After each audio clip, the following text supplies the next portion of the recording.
On Tuesday, the Xbox One X hit stores, and I have to wonder, has Microsoft actually done enough to market this behemoth of a machine to the usual everyday console gamer? We'll be looking at that and a whole lot more today on Second Breakfast.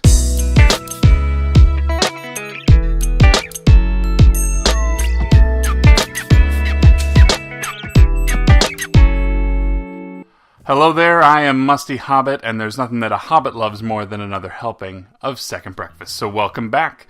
Today we're talking the Xbox One X, which launches this Tuesday, and as a console gamer who has recently gotten into the whole 4K TV era, I'm a little conflicted as to whether this console is actually going to be something that I pursue. At least in the immediate future.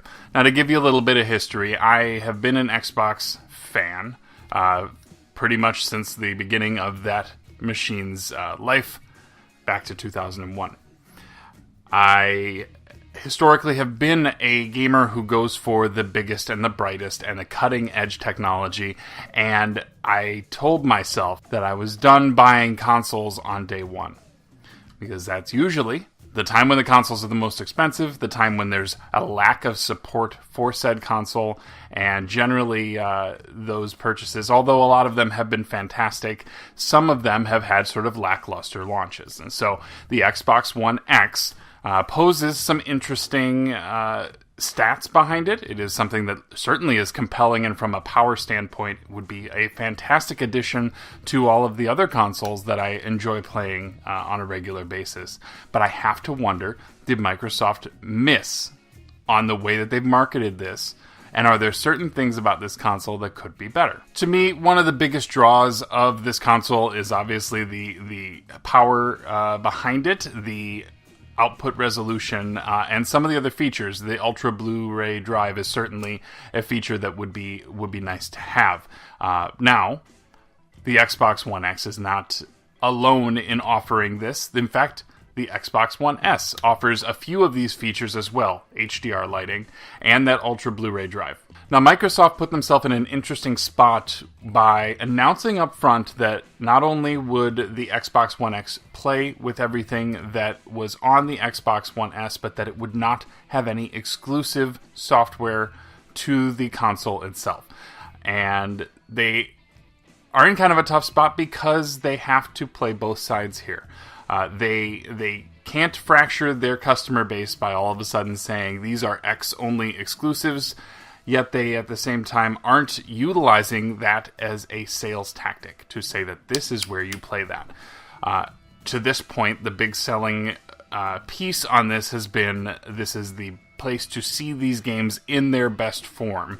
And the difficult thing there is that you need to be able to see 4K gaming to really understand 4K gaming. Now, I've recently gotten a PS4 Pro, and I'm going to avoid any comparisons between the two consoles. That's not the point of this video. But in seeing some of the things that console is capable of doing, I think I start to get it to some extent.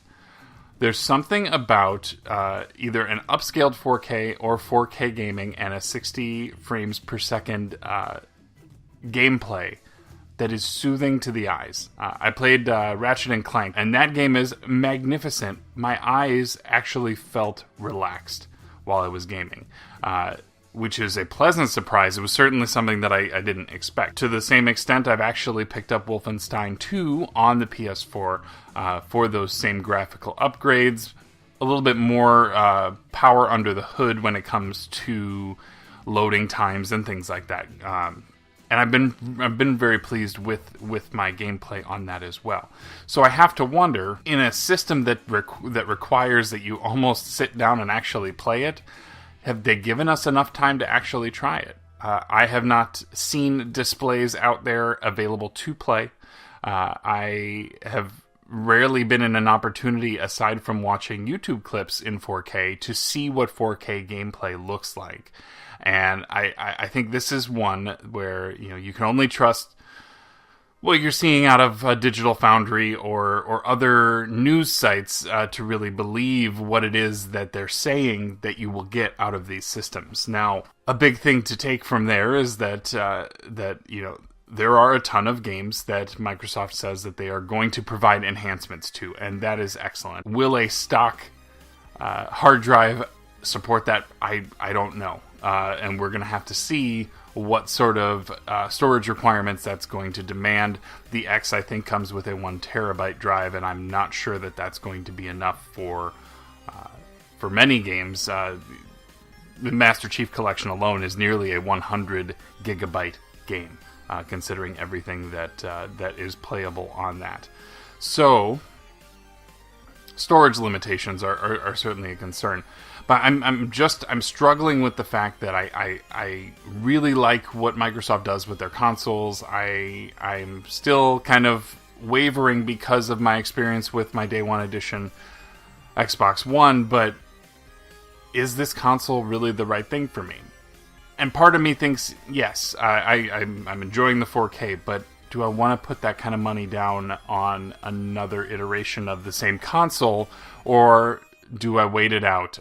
I don't think there will be a price cut in the immediate future. We're probably looking at a year, if not more, before they decide to bring that thing down at all.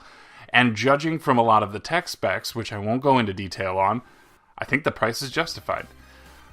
The problem is it the right thing for me, the formerly cutting-edge gamer, and really not quite to the same extent anymore. Time will tell, but I am interested to hear from you. Are you picking up an Xbox One X? Do you have a 4K television? And is that something that you factor in when it comes to purchasing a console? Please leave me a comment in the comment section below, and I will keep an eye on those, and I'd be happy to have a discussion with any and all of you. As always, Second Breakfast comes out every Thursday, so I look forward to future episodes. And if you are and you want to catch the first moments when these episodes get released, please subscribe and like the video if you did. For now, I will leave you there. Have yourself a wonderful weekend. Enjoy your Xbox One X's if you are getting one. But I have been Musty. Take care of yourself and be good to each other.